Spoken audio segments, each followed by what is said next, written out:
Nonito, what happened here. And look at the way, the combinations are really well like this. That 1-2 has been landing since the first round. Yung straight, it's been landing, and that's his main weapon right now. But one thing that, you know, how I was forgetting the words, desperate pala yun. Yeah. Desperate. Si Ortiz is desperate, and he's wrestling, and he's having roughhouse tactics. And the thing is that Goris shouldn't play that because he'll be in there. He doesn't have to play that card. Of course. He doesn't have to play that card. Mautak si Goris. He can think on the ring. He can adjust. At pero sabi ni Ortiz, ganun din siya. He can adjust to any fighter. He's got power from both hands. At syempre, nakasalalay sa kanya ang pag-asa ng Mexico dito sa laban na ito. And the hard thing about fighting Goris is that he's a lefty. Ang hirap niya ispatan, hindi mo nakikita yung straight na dumarating.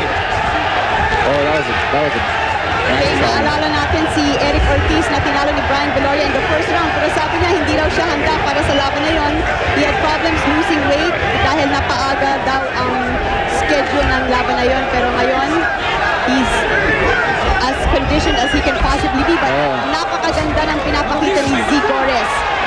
Galit yung Goris. He's very determined to win this fight. He was really angry when he lost that fight against Montiel in Cebu. At saka dito, galit pa rin kasi napipikon siya kay Ortiz eh. Yeah, because Ortiz is wrestling with him and just trying to bully him. I mean, like I said, desperate lang ito si Ortiz.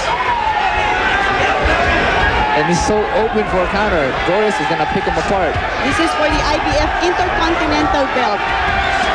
What may just hurt Goris is that if he's so enraged, it will cloud his judgment and get hit by a lucky punch from the rather wild Ortiz here. Yeah, parang si Wright nung laban, diba?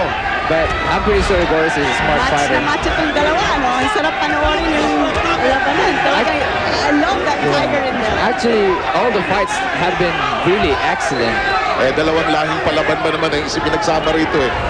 Yan ang spirit ng World Cup, Philippines versus Mexico. Dalawang matatapang na boksingero sa ring.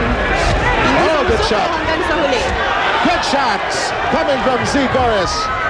Keeping Ortiz busy and thinking about what Goris has to offer. Mahawak si Ortiz. Yeah, kanina pa, nire-wrestling pa. That's why Goris has to stay outside just to ensure na walang roughhouse tactics coming from Ortiz. It's like that. Their head could have gone together, so, you know, just avoid. I hope nothing of that nature happens because, you know, this brawl would be affected immensely. Oh, beautiful counter. Ortiz keeping Goris busy. Goris into evasive measures now. Kumahawak na rin si Goris. Humahawak sa isang kamay at sumusuntok sa isang kamay si Eric Ortiz. This is where he should be. Just step out of it. Just step out of it.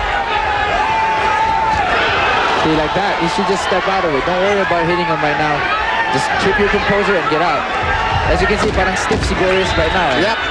And it's down to the final seconds of this, the fourth round of what is scheduled for 12. This is a brawl here at Arco.